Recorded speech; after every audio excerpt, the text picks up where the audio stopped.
오늘 우리에게 주시는 하나님 말씀은 로마서 12장 9절에서 21절까지입니다. 로마서 12장 9절에서 21절까지.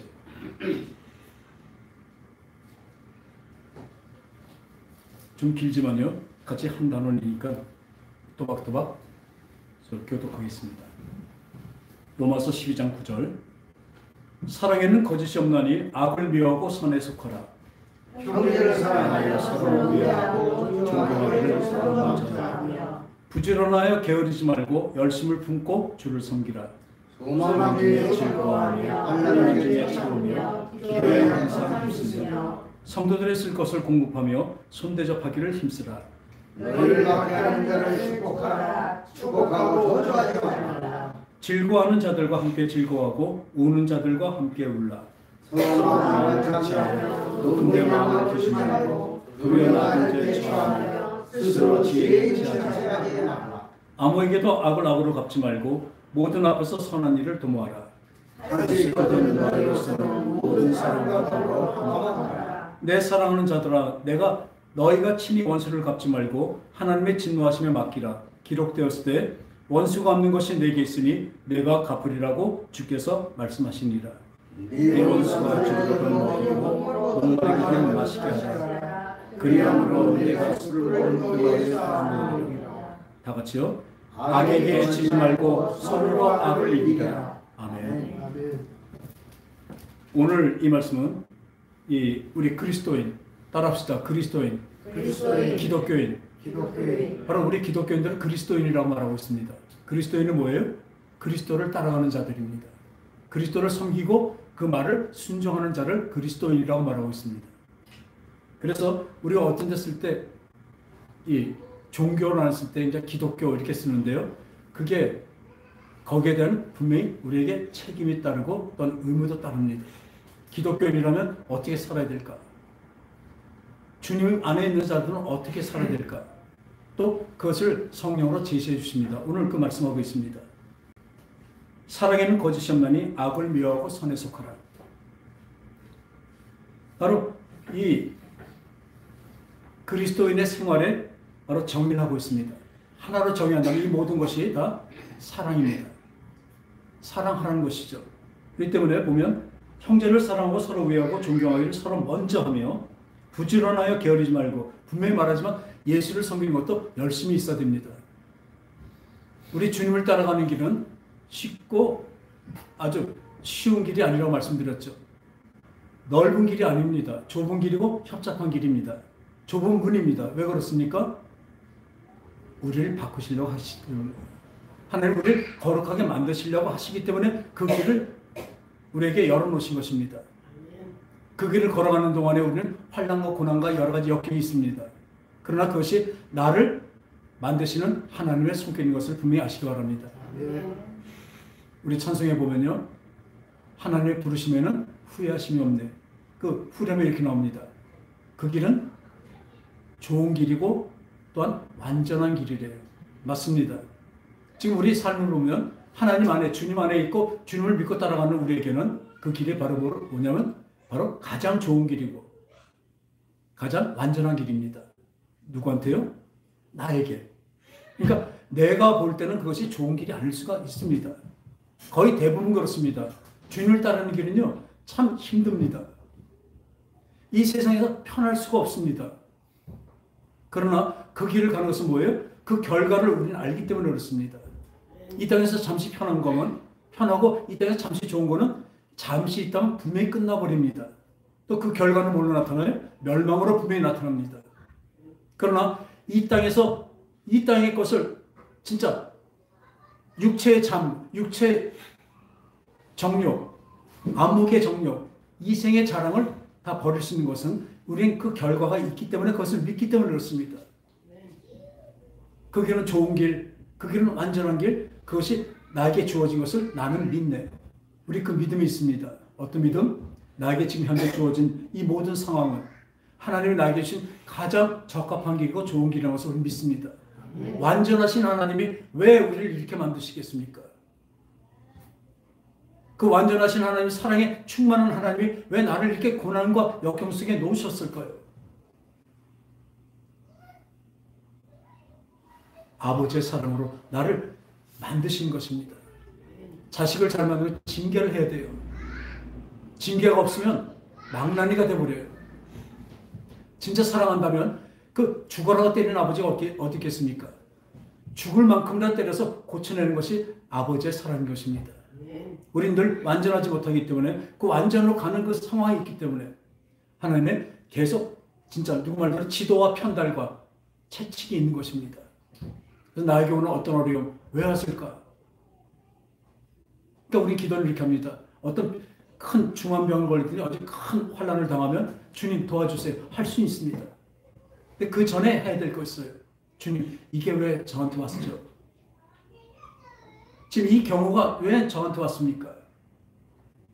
그걸 여쭤봐야 돼요. 그게 기도예요. 무조건 살려주세요. 물론 급하면 그럴 수 있지만 그건 급할 때는 그러죠. 불이 났는데 여기 불 꺼주세요. 이런 사람 없죠. 불이야! 여기 불 꺼주세요! 하고 소리를 지르지만 매번 그럽니까? 어릴 땐 그럴 수가 있어요. 그 불이 아니라 나한테 그 어떤 놀라운 환난이 역경이 왔을 땐 무릎 꿇고 기도하는 것입니다. 주님, 이 어려움이 왜 저한테 왔을까요? 따지는 게 아니고 어떤 분은 따져요. 왜 이렇게 나한테 와요? 난 예수님 믿고 따라갔는데. 마태복음 그 7장인가 있는 것 같아요. 내가 주의 이름으로 선지자 노릇하고 주의 이름으로 귀신도 쫓고 선지자로 주의 이름으로 권능도 행했는데 주님 잘 모릅니까? 이걸로 천국 못 가요? 이 불법을 행한 자라 내게서 떠나가라. 내가 도무지 처음부터 너 알지 못했다는 거예요. 주님은 열매를 원하십니다. 어떤 열매? 우리 마음의 성숙함을 원하십니다. 그래서 성경에 본 성령의 열매는 그 앞과 뒤는 다 뭐예요? 성품적인 것입니다. 그걸 하나로 만든다면 뭐예요? 사랑입니다. 그래서 오늘 이 하나님이 사도 바울을 통해서 당부하신 것입니다. 너희 그리스도인 아니면 이거 상관이 없어요. 그리스도인이 아닌다서는 이렇게 살 수가 없습니다. 왜요? 맨날 희생하고 내가 남을 위해서 막 희생하고 내가 뭐 당하기만 하는 것 같이 생각이 드는데 우린 그게 아니라 그렇게 사는 것이 하나님이 원하시고 하나님이 이끌어 가시는 그 손길이라는 것을 분명히 알기 때문에 어려워도 힘들어도 이것을 따라가려고 합니다. 성령이 도와주십니다. 분명히 완전하게 도와주십니다. 근데 그 전에 뭐예요? 내가 해야 돼요. 마음은 어리로되 육신이 약하구나 이렇게 얘기해요. 마음으로는 막 주님을 따라가고 싶은데 그 육신이 약해서 한데 안 해요. 다시 육신이 강한 거예요. 육신을 향한 마음이 강한 거죠.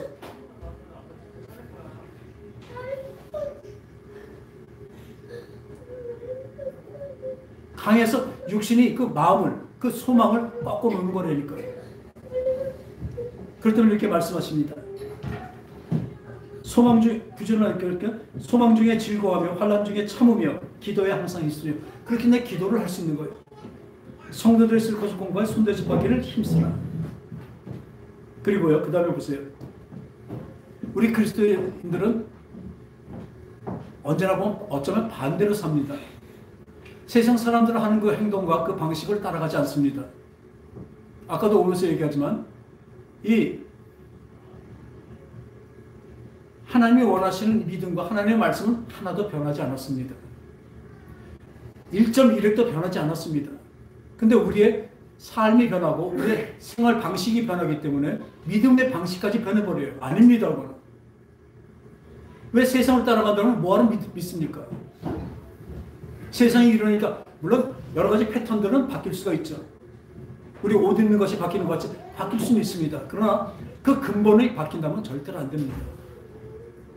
오직 예수 그리스도만 길이요 진리요 생명인 것을 믿으시기 바랍니다. 세상에서 여러 가지를 가르치지만 여러 가지가 없습니다. 딱 한 가지입니다. 복음은 한 가지입니다. 이 복음을 어떻게 하나님의 말씀의 진리로 가르치지 않고 그걸로 설명되지 않고 어떻게 세상의 지식과 세상의 상식으로 증거가 되며 증명이 되냐고요. 얼마나 지금 많은 교회들이 그러고 있는지 모릅니다. 듣기는 참 좋습니다. 왜요? 혼적으로 얘기할 때는 우리 혼이 잘 들어요. 영이 튀기지 않은 사람은 혼적으로 듣는 것이 참 좋습니다. 우리 삶에서 똑똑한 것이 혼이 똑똑한 거잖아요. 그러니까 자기가 똑똑한 줄 알아요. 지금은 이렇게 해야 돼. 지금은 이렇게 해야 돼. 아닙니다. 하나님 앞에서 하나님을 가르치십니까? 안 변합니다. 우리 믿음은 절대로 안 변합니다. 믿음의 패턴은 변할 수가 없습니다. 오직 예수, 오직 믿음. 이거 외에는 딴 정답도 없고 딴 방법이 없습니다. 삶의 방식이 바뀌어도 우리 예배의 방식, 또한 그 우리 마음의 성숙해지는 그 방식은 절대로 변하지 않습니다. 너희는 박해하는 자를 축복하라. 축복하고 저주하지 말라. 전에도 다시 말씀드리면 축복이라는 말을 잘 쓰시라고 그랬죠. 축복은 뭐예요? 누구를 하나님께 복을 주라고 비는 거예요. 복을 주시라고 비는 것입니다. 빌축자, 복축자입니다. 내가 우리 장로님을 축복할 수 있고 우리 집사님을 축복할 수 있어요. 그럼 하나님이 뭘 주셔요? 우리 장로님한테 축복하십니까? 아닙니다. 하나님은 축복하시는 게 아니라 복을 주십니다. 너를 축복하는 자를 내가 복 주겠고, 아브라함한테 약속하시죠. 네가 저주하는 자를 내가 저주하리라고 말씀하셨어요. 그런데 어쩌면 예수님한테 와서는부터는 어떻게 바뀌었어요? 너희를 박해하는 자를 축복하라. 축복하고 저주하지 말라. 그러니까 지금도 눈에는 눈을 이에는 이대로 지금 이슬람교 같은 교, 또 유대교도 마찬가지입니다. 그대로 합니다. 그게 모세에 줬던 하나님의 율법이었었어요. 그 근간이 있지만 그 크게 살아있었는데 예수님이 오셔서 바뀝니다. 하나님 말씀이 바뀌는 게 아니라 우리가 행하는 것이 바뀌어지는 거예요. 너희를 저주하는 자를 내가 저주하라고 말씀하셨죠. 네가 너에게 축복하는 자를 내가 복 주겠고 너를 저주하는 자를 내가 저주하라고 말씀하셨습니다. 근데 오늘 뒤에 있는 것 같이 너희들이 저주하지 말래요. 너희들은 복이나 비를 축복할 줄이에요. 왜요? 저주하고 복 주는 건 누구한테 있어요? 하나님께 있습니다. 전쟁은 나에 속한 것이니 나에게 속한 것이 나에게 맡기라고 말씀하십니다. 너는 잠잠히 가만히 서서 나의 하는 일을 보라고 말씀하셔요. 거기서 어떤 겁니까? 가만히 있으면 우리가 진짜 하나님 안에서 승리를 얻습니까? 아닙니다. 나가 싸워야 되지만 어디다 맡기고 그 결과에 대해서는 하나님께 맡기라는 얘기입니다. 그러다 보니까 우리 저주하지 않습니다. 그리고 신명기에 보면요. 이 축복, 하나님 복 주시는 거에서는 하나님 우리를 복을 어떻게 하되 1000대까지 주신대요. 우리가 하나님의 말씀을 믿고 따른다면 1000대까지 복을 받습니다. 그런데 이 하나님의 저주를 받는 거 어때요? 3, 4대까지 간대요. 그러니까 어디서는 한참 그게 유행했던 게 있어요. 가게에 흐르는 우리 가게, 그러니까 집안에 흐르는 3, 4대까지 흐르는 저주를 끊어라. 그래야 산다. 그래서 그 저주를 끊고 할렐루야. 진짜 저주를 끊고 나왔습니다. 그죠?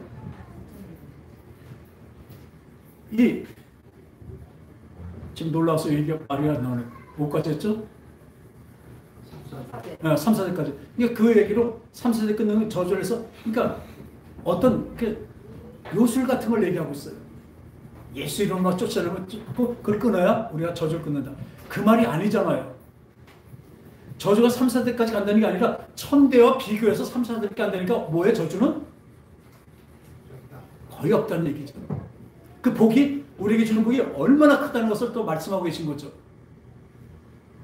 분명히 하나님이 저주하지 말라고 지금 이렇게 말씀하고 계십니다. 너희를 박해하는 자를 축복하라. 축복하고 저주하지 말라. 그리고 즐거워하는 자들과 함께 즐거워하고 주는 자들과 함께 울라. 여러분, 누가 즐거운 일이 있어서 기쁜 일에서 같이 기뻐하는 게 쉬울까요? 아니면 같이 슬픈 일에서 같이 우는 게 쉬울까요? 어느 게 쉬울까요? 네? 기뻐하는 게 쉬울 거예요? 아닙니다. 슬픈 일이 있을 때 같이 슬퍼해주고 옆에서 동정해주고 같이 자기 슬픔에 같이 또 울어요. 근데 즐거워하는 자 생기잖아요? 질투가 나고요. 진짜 자기 자식과 자기 형제 외에는 그 남이 많이 잘 되잖아요. 그러면 박수 쳐주는 것 같이 하지만 속은 어때요? 부러워하면 지는 거랬잖아요. 부러워요. 그리고 질투가 납니다. 즐거운 자를 같이 즐거워하는 게 더 힘들다니까요. 근데 하나님은 하래요. 왜? 우리한테는 더 큰 기쁨이 있기 때문에 그렇습니다. 분명히 여기 전제가 뭐냐면 예수 그리스도 안에 주 안에 있는 사람들에게는요. 또 그걸 바꿔 말하면 뭐예요? 성령이 임한 사람을 얘기합니다. 성령이 밖에서 역사하는 것이 아니라 성령이 임해서 어디 거듭난 자를 얘기하고 있습니다. 거듭나면요. 어떻게 돼요? 성령이 내 속에 계시기 때문에 내 양심을 잘못하면 계속 찔립니다. 이미 양심이 마비되는 사람들, 그런 사람은 뭐예요? 성령이 안 계시기 때문에 그래요. 그러니까 성령이 밖에서 하니까 어떤 때는 성령이 자극을 받고, 그러니까 밖에서 무슨 일을 할 때 보면 만화에 그러죠. 여기서 천사가 나타나, 야, 이건 이렇게 해. 그럼 이쪽에서 마귀가 나타나, 아니야, 그렇게 하면 너 안 돼, 이쪽으로 해. 그러니까 내 마음이 여기서 일로 갈까 저로 갈까 이렇게 합니다. 맞습니다. 근데 성령이 임한 사람은요, 안에서 나와요. 밖의 영향보다 안에서 나오기 때문에 그것을 능히 이기게 됩니다. 그래서 늘 성령의 인치심을 받고, 또 인치심 받은 사람은 뭐예요? 충만함을 늘 유지하시기 바랍니다. 그러니까 성령을 안 받은 사람은 영적인 사람이 될 수가 없어요. 맨날 늘 생각과 모든 것이 어떤 것들이 다 혼적인 데서 끝나버려요. 그러니까 자기가 똑똑한 줄 알죠. 똑똑해요. 하지만 영적인 것은 차원이 다르니까 수준이 아니에요. 차원이 다르다니까요. 그러니까 생각하는 거, 말하는 거, 이 결과까지도 완전히 다르게 돼 있어요. 세상 말과 다르다니까요. 세상 이치와 다르다니까요. 그래도 세상 이치와 반상식적인 게 절대 아닙니다. 하나님의 이 말씀과 하나님의 세계는 몰상식이 아니라 비상식이 아니라 그 상식을 초월하는 것입니다. 할렐루야. 초월하는 영적인 것입니다. 그것을 분명히 하셔야 돼요. 그러니까 우리 이 세상의 방식을 따르지 않을 수가 있는 거죠. 그러니까 오늘 서로 마음을 같이 높은데 마음을 두지 말고 도리어 낮은 데 처하여 스스로 지혜 있는 척하지 말라. 우리 찬송이 제가 참 좋아하고 많이 이제 애창하는 찬양인데, 나의 낮음을 알고 주님의 높음을 안다는 것입니다. 그것을 인정하는 것이 믿음입니다. 그것도 인정 안 하고 내가 똑똑하게 살면서 뭐하러 하나님 믿습니까? 나보다 높으신 하나님 믿는다면 그분의 말씀을 따라가야죠. 그분의 인도함을 받는다는 것은 내가 내 거를 포기하는 것을 얘기합니다. 내게 아무것도 아니라는 것을 분명히 아는 것이 믿음의 출발이라니까요. 근데 자기가 똑똑하잖아요. 그게 제일 큰 게 뭐예요? 교만이에요, 그게. 내가 하나님, 내 속에 내 자신인데, 그 몸신자가 아니라 뭐예요? 신신자. 내 자신이 얼마나 큰지 몰라요, 다들. 그게 뭔지 아세요? 루시엘이 루시퍼가 되는 죄입니다. 우리 사람이 살 때 보면요, 이 성경에 보니까 우리 사람 사는 건 다 육신의 정욕과 안목의 정욕과, 안목에는 눈을만 보는 것이 아니라 지식, 지혜를 말합니다. 그 정욕과 또 이생의 자랑이라고 믿습니다. 다들 이걸 갖고 삽니다. 이걸 추구하며 삽니다. 그런데 이것은 뭐예요? 이 세상을 사랑하지 말라. 왜요? 그것을 사랑하고 나온 결과가 어떤 것을 가르쳐 주시기 때문에 그렇습니다. 우린 그걸 분명히 압니다. 알면서도 못할 때가 많이 있죠. 이 교만이 가장 큰 죄입니다. 그러니까 루시엘이 어땠어요? 가장 아름다웠어요. 그리고 영성체잖아요. 우리같이 육신이 있는 것이 아니라 영원히 사는 것입니다. 죽지 않습니다. 그리고 그 천사장 중에서 가장 아름답고 완전한 인이래요. 아주 너무너무 아름답습니다. 그리고 자기 밑에 수하의 3분의 1 천사, 찬양하는 천사들입니다. 그 천사장이에요. 그러니까 자기도 한번 하나님같이 될 우리요. 하나님은 가장 없애려고 하는 게 바로 그것입니다. 우리한테. 우리는 하나님 아버지를 섬겨야 되는데 내가 하나님과 대등하다고 늘 합니다. 어떤 때는 내가 하나님을 이겨버립니다. 뭘로요? 내 생각과 내 마음으로. 내 지식으로 하나님을 이겨버려요. 얼마나 많습니까? 이 교만입니다. 성경에서 교만은 패망의 선봉이요, 겸손은 높임의 앞접이라고 했습니다.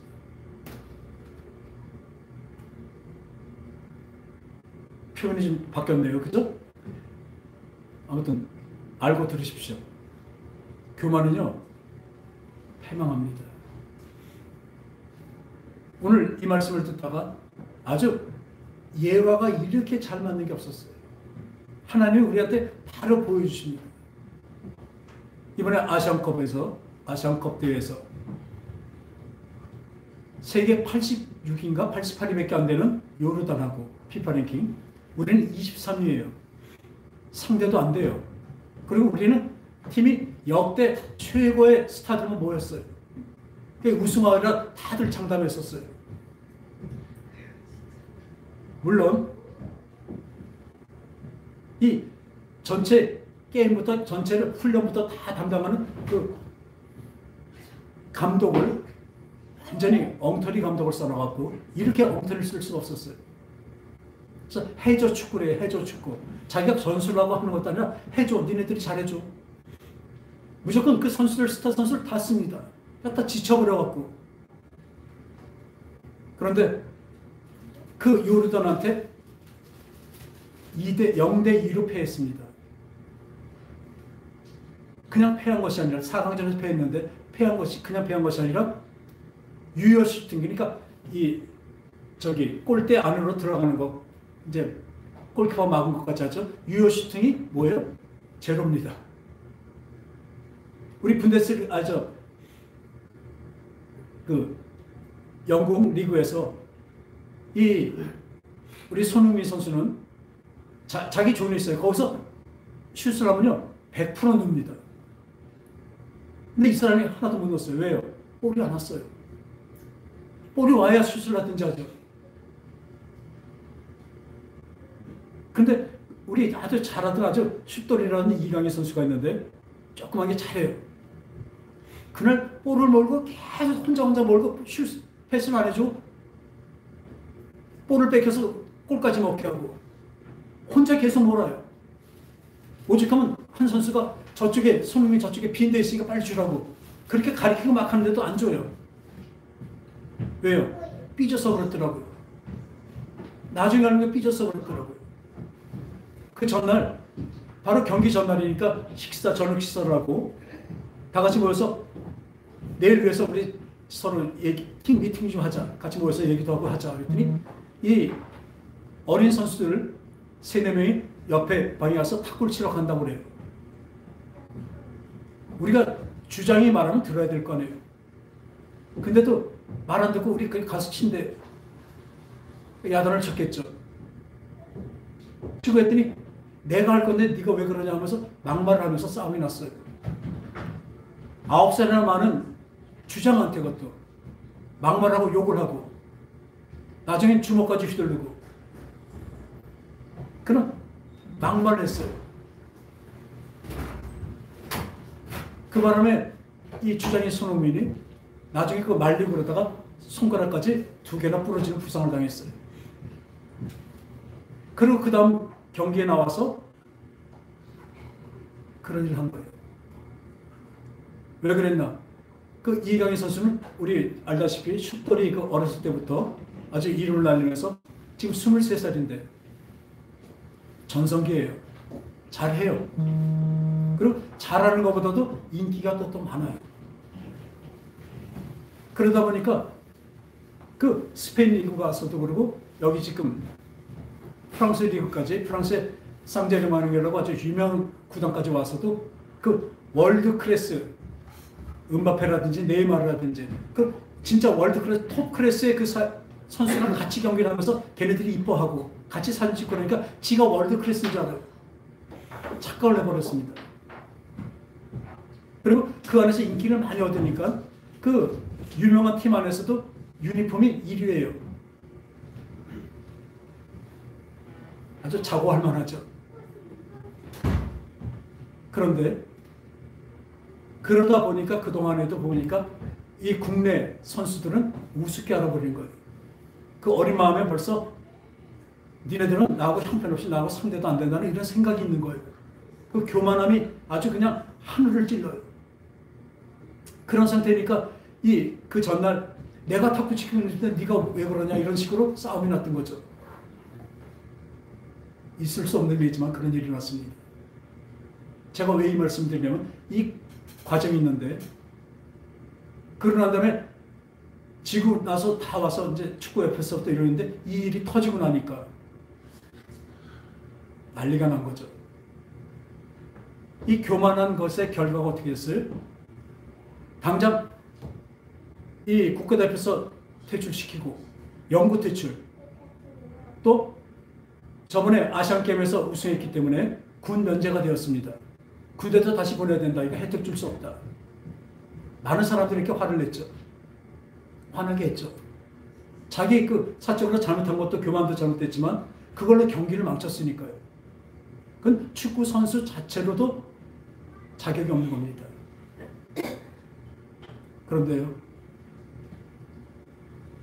그러다 보니까 또 이 돈을 벌다 보니까 돈에 아까 말한 대로 그 돈을 사랑하게 돼 버리니까 이 에이전시가 되어 있었는데도 그것을 무단히 파기하고 가족회사를 만들었어요. 가족회사를 만들어갖고 그걸로 돈을 직접 많이 벌려고 누나가 아버지가 사장이고 엄마가 감사하고 그냥 뭐 해갖고 가족회사 만들어서 직접 돈을 벌겠다는 거예요. 있던 사람하고 계약도 제대로 파기도 안 하고. 그러니까 그 결과가 얘를 계속 부추기고 어쩌면 그 가족들이요. 돈 버는 기계로 만들어 놓은 겁니다. 걔를 기하로 돈만 벌려고 했습니다. 그런데요. 손흥민은 그날 어떻게 했습니까? 하도 말하니까 멱살을 잡았다가 이러고 난 다음에 다시 먼저 사과했대요. 그래, 오늘은 이렇게 그만하자. 우리 잘하고 내일 경기를 해서 우리 잘 자자. 그리고 마무리를 하고 왔는데 얘는 그게 나와서 계속 경기까지 망친 거예요. 그래서 이제 그 광고 나오는 거, 사람들이 걔 나오는 광고를 안 본다니까. 이제 광고를 쓰고 있는 KT나 무슨 치킨? 그건 바로 내려버렸죠. 그러니까 얘가 광고 수입이나 이렇게 되어 있는 것들 위약금을 물어야 돼. 자기가 잘못하면 위약금 물어야 되거든. 그게 거의 몇백억이 된대요. 위약금을 물으면. 그리고 그 파리 생제르맹에 이 동양 쪽으로 해서 그 패키지를 만들어 갖고 여름에도 많이 하고 많이 이강인을 해서 많이 만들어 놨는데 그게 다 무산돼 버렸잖아요. 그러니까 파리 생제르맹도 엄청난 손을 보게 됐습니다. 좀 이쁘게 보겠습니까? 그러니까 여러 가지 손해를 엄청 나게 돼 있어요. 그 가족회사 만든 거 있죠. 그것도 또 소송당하고.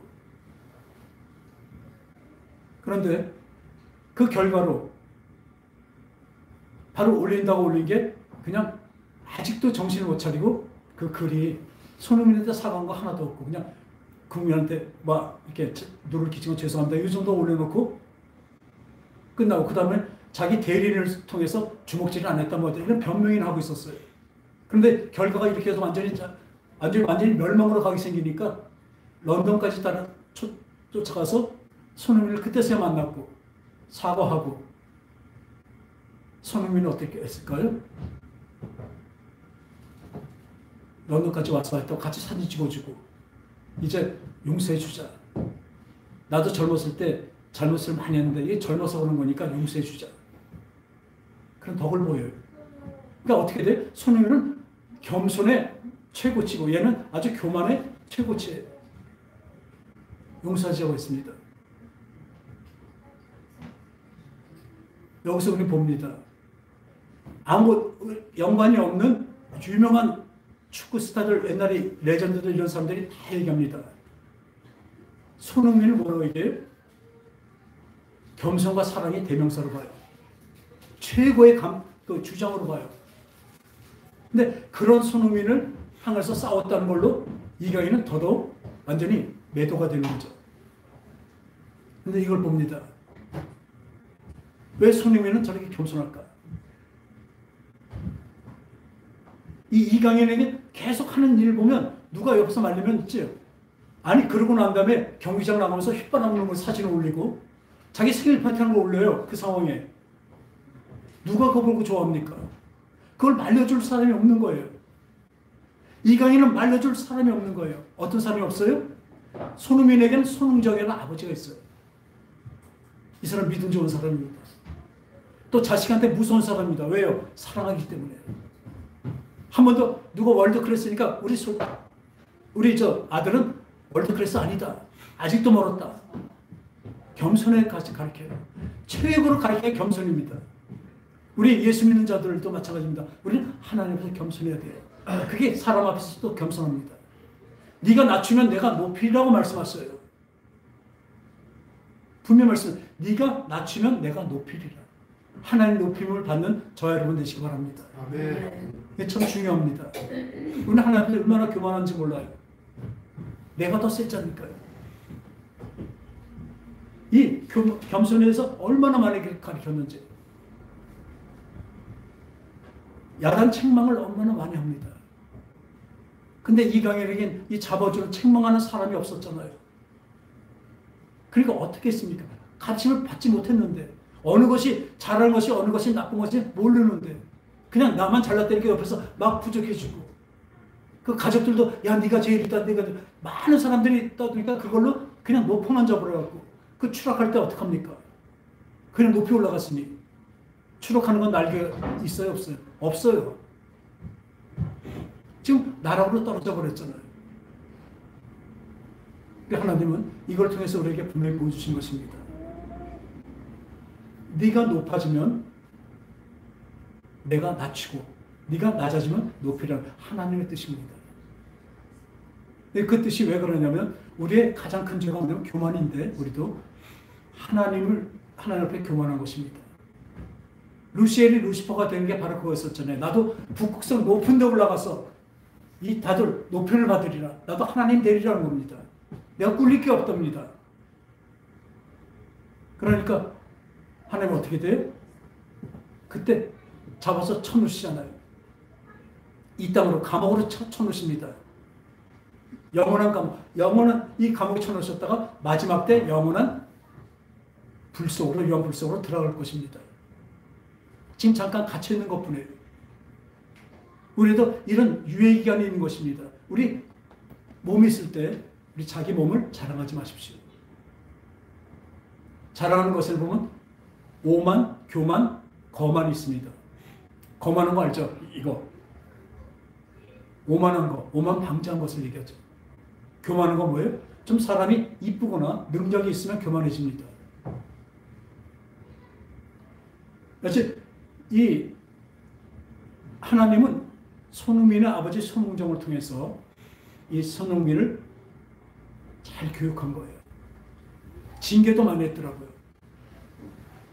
엄한 사람입니다. 엄하다고 사랑이 없습니까? 엄한 것이 사랑이 있으니까 엄하죠. 남의 자식한테 엄할 필요가 없잖아요. 남의 자식한테 막 야단치고 뭐라 합니까? 자기 자식에게 하는 것입니다. 하나님은 우리에게 영원한 사랑을, 영원한 그 결론을, 그 하늘을 주시기 위해서 지금도 오늘 우리를 교만을 꺾어 가십니다. 우리의 그 욕심을 꺾어 가십니다.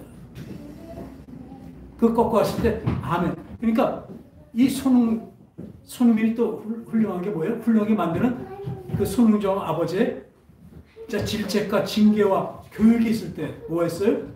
순종했습니다. 따라합시다. 순종. 자기 아버지 말에 다 순종했어요.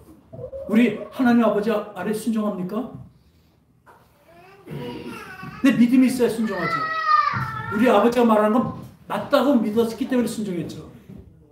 아버지가 말하는 게 가끔 틀리기도 하다면 어떻게 따라가겠습니까? 아버지 그건 좀 틀린데요? 우리 순종하면 이삭입니다. 아브라함이 갈 바를 알지 못하고 하나님 가르쳐 나온 것도 순종이지만 진짜 순종은 누구예요? 이삭입니다. 이삭은요, 그 20살쯤 된 청년인데 이제 120살 된 아버지가 와서 묶어갖고 너 죽인다는데, 제물로 바친다는데 칼을 드는 데까지 묶어서 가만히 누워있어요. 어떻게 눕습니까? 믿음이 없으면 순종을 할 수가 없다니까요. 그동안 분명히 들었습니다. 나를 통해서 이스라엘 그 민족이 나올 거라는 그 믿음을 아버지한테서 계속 들었어요. 하나님께 들었어요. 그러니까 그 믿음이 있기 때문에 나는 죽어도 산다는 믿음이 있습니다. 부활의 믿음이 있는 것입니다. 우리도 마찬가지입니다. 분명히 이 하나님이 인도하신 이 길로 가면 어떻게 돼요? 손흥정의 아버지의 말을 듣는 손흥민이 겸손해진 것 같이. 우리 하나님의 아버지의 그 말씀을 듣고 우리가 따라간다면 어떻게 됩니까? 자, 주님만 따르는 그 겸손과 온유가 우리에게 있을 것입니다.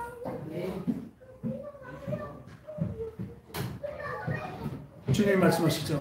수고하고 무거운 짐진 자들아 다 내게 오라. 내가 너희를 쉬게 하리라. 쉼이 있대요. 근데 하나님의 쉼은 우리가 세상이 말하는 쉼하고 다릅니다. 그냥 편안히 앉고 누워서 있는 쉼을 얘기하는 것이 아닙니다. 마음의 쉼을 얘기하는 것입니다. 사람이 마음이 편하지 않으면요, 아마 고대광실 뭐 좋은 게 다 있어도 하나도 소용이 없어요. 마음이 편해야 돼요. 그죠? 마음이 졸려면 어떻게 해요? 마음의 쉼을 얻으려면 어떻게 합니까? 바로 거기 그 단어 나옵니다. 나는 마음이 온유하고 겸손하니 내게 와서 배우라. 그리고 뭐래요? 내 멍에를 메고 나와 함께 가세요. 그 함께 메는 그 명예의 짐은 가볍고 쉽니다. 가볍고 쉽대요. 그러면 너희가 쉼을 얻으리라. 앞에 것만 갖고 보면 어때요? 교회 와서 예배하고 창선으로 예배드리면 하나님이 편하게 하니까 마음이 편하고 쉼을 얻겠다. 이게 아니잖아요. 뒤에 보면. 그 쉼에는 분명히 대가가 필요합니다. 모든 일에 대가가 있어야 되는 것 같이 우리에게도 대가가 필요합니다. 진짜 하늘의 쉼을 얻으려면 어때요? 온유하고 겸손한 예수님을 쫓아가는 거예요. 그게 바로 십자가래요. 그냥 마음이 좋고 그러니까 나 따를게요. 이게 아니니까 그 쫓아가는 게 바로 뭐예요? 멍에를 메고 십자가를 지고 가는 거래요. 온유와 겸손이 뭔가 했더니 십자가를 지는 거래요. 자기 십자가를 지는 겁니다. 자기 십자가는 뭡니까? 남을 위해서 내가 희생하는 것, 그것도 물론 맞지만 자기 십자가는 뭐냐면 그 십자가에다 나의 욕심을 붙이는, 나의 욕심을 빼서 박는 것입니다. 아까 말했던 이 세상은 뭐라 그랬어요? 따릅시다. 육신의 정욕과 안목의 정욕과 이생의 자랑이라. 이걸 갖고 산다니까요. 이걸 추구하면서 산다니까요. 근데 이거를 없애래요. 근데 어떻게 없습니까? 우리 그 결과를 확실히 알고 또 그 반대되는 영원한 쉼을 얻을 수 있는 그 온유와 겸손을 우리에게 배우게 하십니다. 오늘도 가르치신 거예요.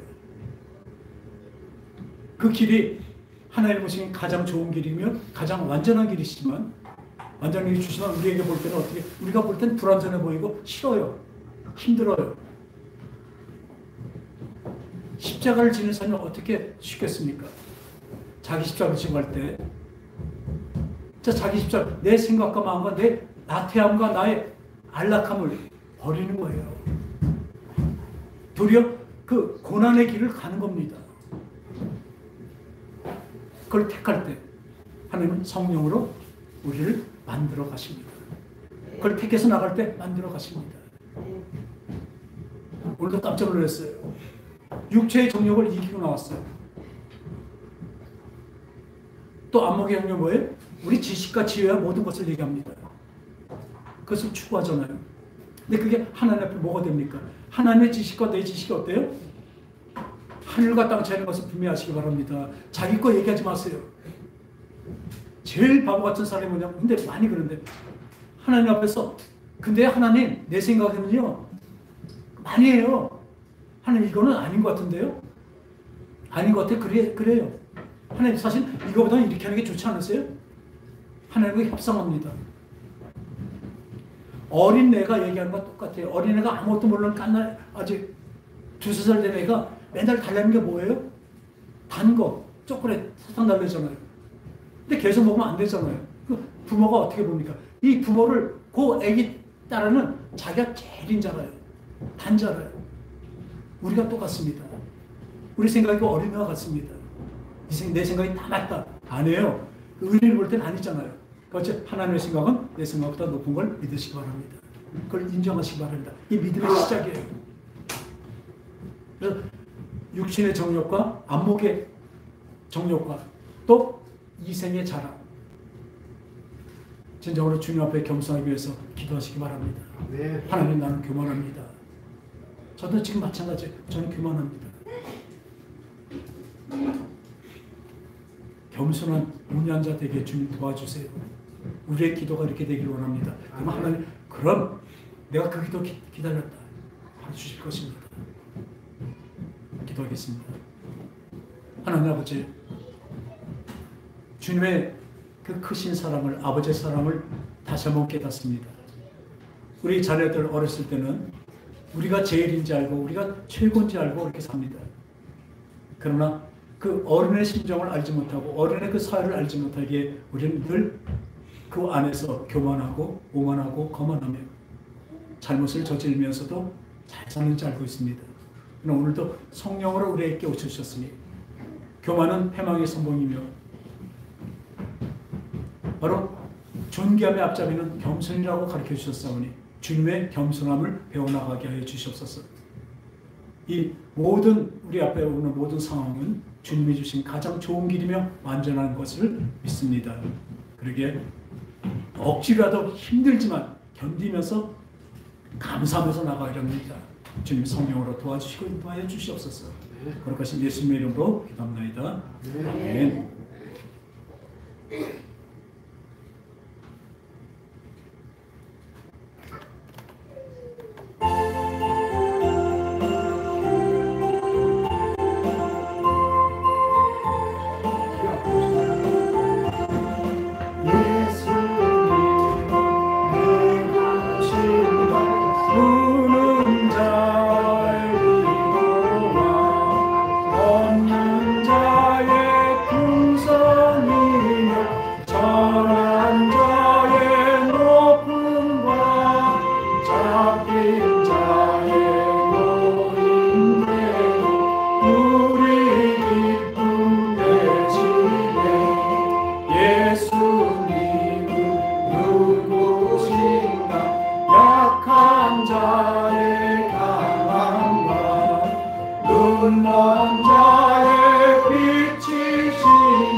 왕이여 심판